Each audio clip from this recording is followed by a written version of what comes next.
Selamat malam teman-teman semua. Kembali lagi bersama saya Wisnu Putra Arafi. Dan sekarang saya akan melanjutkan pokok problem discussion berikutnya untuk ujian mata kuliah cara-cara analisis khusus. Oke, saya stop sharing sebentar. Kan layar.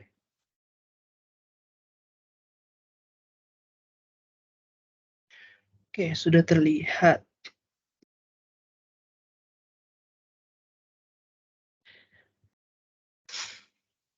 Ya, seperti yang sudah diperlihatkan kemarin, bahwa ujian cara-cara analisis khusus ini hanya terdiri dari dua soal. Yang pertama adalah analisis arsen dalam air laut, dan kemudian yang kedua ini saya bacakan soalnya. Zenki Michio et al. Telah sukses menggunakan ligan 4,2-piridilazo resikrinol atau disingkat PAR dengan kehadiran EDTA sebagai reaksi pada penentuan ion Cu2+ dengan metode cyclic via atau disingkat CY via. Nah, soal yang pertama di sini katanya apa syarat yang harus dipenuhi oleh senyawa kompleks Cu par yang terbentuk agar metode analisis tersebut dapat berjalan dengan baik. Di sini tertera 15 poin ya. Oke, saya copy dulu soalnya.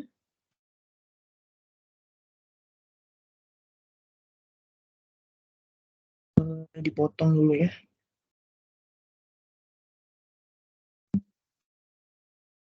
Iya, baik. Mari kita jawab untuk nomor A.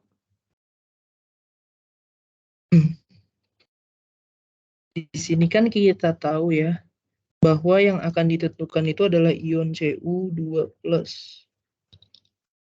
Reagen yang spesifik untuk membentuk kompleksnya itu adalah par. Sehingga dia bisa jadi Cu par. Nah, di lain hal, kita juga melihat bahwa kehadiran EDTA bisa menjadi reaksi pada penentuan ion Cu. Artinya, ion Cu ini akan bereaksi dengan par gitu ya, membentuk kompleks Cu par. Apa saja sih syaratnya? Kita tahu bahwa setiap senyawa kimia itu bisa ditinjau kestabilannya ya. Ini kita ngomongin kestabilan ya. Kestabilan secara kinetika dan kestabilan secara termodinamika. Nah, khusus untuk penentuan ion Cu2 ini, karena mereka sama-sama membentuk kompleks gitu antara Cu par dan Cu EDTA, saya tuliskan, biasanya ditulis Y4- saja gitu ya, sehingga jadi CuY2-.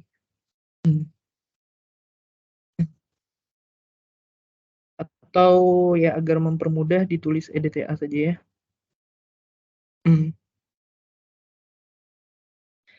Nah, karena kita menginginkan bahwa pembentukan kompleksnya itu selektif, tetapi par ini bisa di-recycle di dalam flow injection analysis gitu, atau analisis injeksi alir, maka yang harus ditinjau adalah kestabilan secara kinetikanya.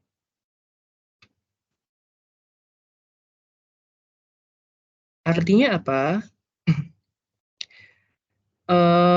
Yang mula-mula dia adalah Cu par akan digantikan menjadi Cu EDTA, di mana nilai Kf atau constanta formation untuk Cu EDTA harus lebih besar daripada nilai Kf untuk Cu par.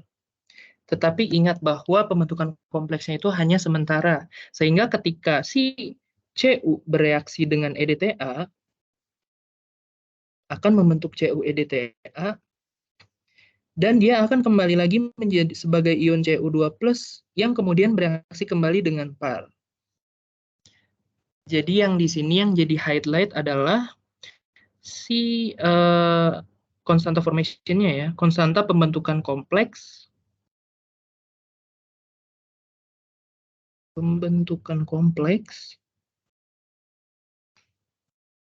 CU EDTA harus lebih besar daripada CU par gitu ya.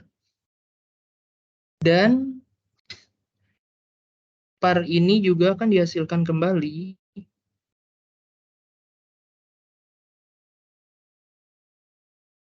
dan terikat lagi dengan CU pada siklik via. Kalian di kelas harusnya kalian belajar juga ya bentuk dari siklik via itu seperti apa. Seperti yang kita tahu, via itu kan seperti ini ya. Di sini ada pump, pompa ya, bisa pompa peristaltik atau pompa biasa gitu ya. Kemudian di sini tuh ada injection-nya, injeksi sampel, kemudian mixing coil atau MC ya disingkatnya. Dan terakhir itu ada detektor. Tetapi setelah melewati detektor, umumnya dengan analisis injeksi alir akan dibuang ya sebagai waste gitu. Tapi dalam analisis via, waste ini akan di apa ya istilahnya didaur ulang gitu ya, di apa gitu ya, diresirkulasi mungkin bisa. Pokoknya si reagen yang telah masuk tadi nanti akan balik lagi ke aliran injeksi. Jadi itu adalah jawaban untuk poin A. Sekarang kita balik lagi ke soal. Jelaskan keunggulan metode siklik via dibandingkan dengan metode via lainnya. Kalau ini sih di sini. Oke. Kira-kira metode keunggulannya ini apa ya? Jika dibandingkan dengan via yang lain, misalnya gas diffusion gitu, atau via ganda dan sebagainya. Perlu kalian ketahui, siklik via umumnya ya metode via itu kan dia menentukan konsentrasi gitu kadar atau spesiasi untuk suatu analit ya dengan volume analit yang sangat terbatas gitu. Misalnya kalian hanya punya analit sebanyak 500 mikroliter gitu. Kira-kira pakai apa sih? Dan analitnya itu misalnya adalah senyawa logam gitu ya. Injeksi via ini bisa diterapkan oleh kalian gitu ya untuk menganalisis spesiasi tersebut, dan tentunya karena volumenya sangat sedikit gitu ya, analisis via ini akan sangat efektif gitu. Khusus untuk bentuk via ini, kelebihannya itu ada pada siklusnya, di mana jangan di mana ya. Mengapa? Setiap hasil reaksi yang dibuang ya, istilahnya dibuang gitu ya, akan di-recycle kembali ke dalam via sehingga analisisnya dapat dilakukan secara berulang. Analisisnya dapat dilakukan secara berulang. Nah, faktor ini yang berdampak pada penghematan reagen yang terbuang atau pelarut yang terbuang ke lingkungan gitu ya. Sekaligus metodenya menjadi lebih hemat, efisien, dan ramah lingkungan. Seperti yang kita tahu bahwa reagen-reagen yang digunakan di kimia ya, misalnya senyawa-senyawa organik sebagai pelarut itu kan tidak ramah lingkungan ya. Mungkin analisis secara siklik ini bisa mengurangi dampak pembuangan dari limbah yang banyak gitu. Jadi makanya lebih ramah lingkungan, efisien, dan lebih hemat gitu. Itu adalah keunggulan dari siklik via. Sekarang untuk soal terakhir ya rasanya. Sebentar. Dikecilin. Nah, Jika diinginkan analisis simultan ion Cu2 dan nikel 2 dalam suatu larutan sampel, berikan ilustrasi dan jelaskan suatu desain via yang dapat digunakan untuk keperluan tersebut ya. Sebagai catatan, ligan PAR merupakan ligan spesifik untuk ion Cu. Kira-kira menurut kalian gimana?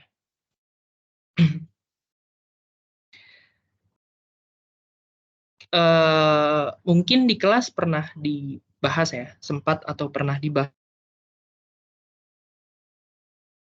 sih.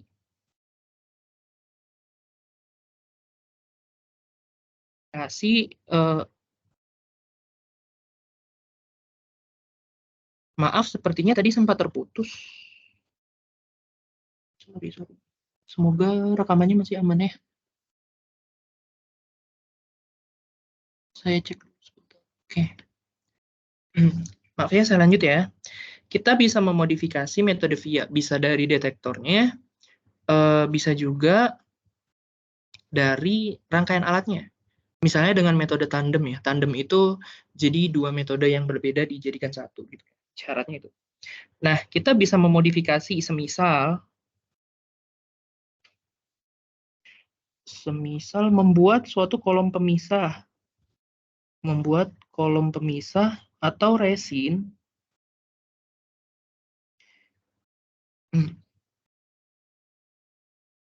yang mengandung ligan spesifik,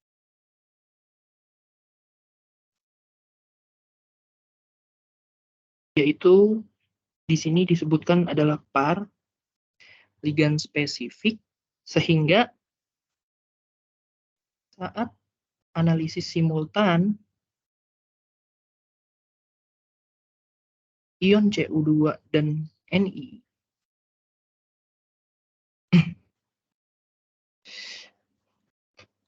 ion Cu2 akan teretensi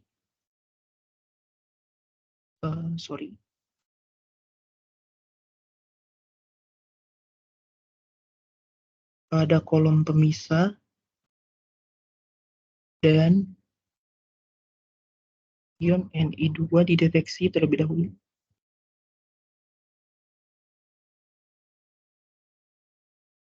Kemudian dilakukan leaching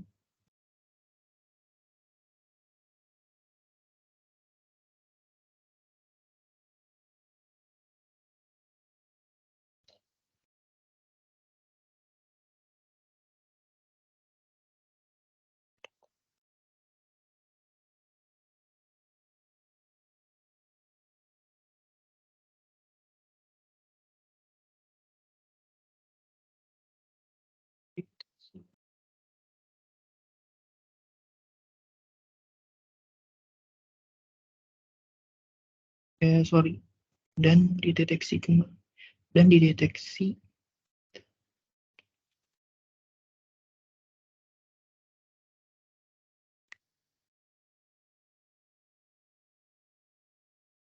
Oke, jadi kita bisa memodifikasi suatu kolom pemisah yang mengandung ligan spesifik, misalnya adalah PAR, untuk mengikat atau meretensi ion Cu2+ mula-mulanya ya.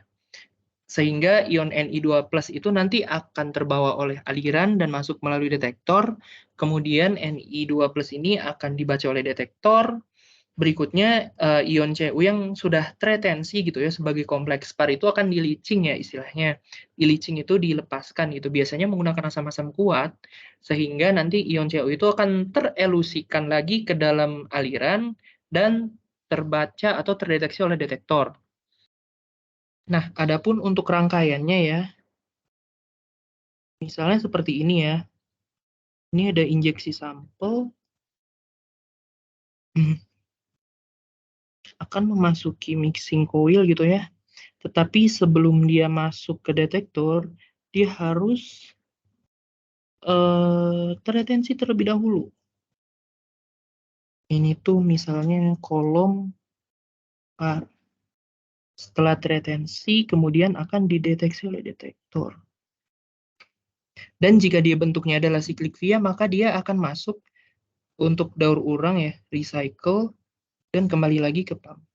Nah, adapun detektor yang baik bisa menggunakan FAAS atau flame atomic absorption spectroscopy ya, spektrometri, atau bisa juga dengan MS. Perbedaan FAS dan MS ini terletak pada limit deteksinya. Jika FAS itu bisa sampai ppb, sekitar 0,0015 ppb ya kalau tidak salah. Nah, untuk MS itu bisa mencapai PPT. Jika dimungkinkan analisis spesiasi untuk ionnya itu sangat kecil sekali gitu ya. 10 pangkat minus 12 gitu untuk konsentrasinya. Jadi mungkin itu saja untuk jawaban terakhir dari ujian tengah semester ANSUS ini. Semoga bisa membantu kalian. Terima kasih. Semangat belajarnya teman-teman.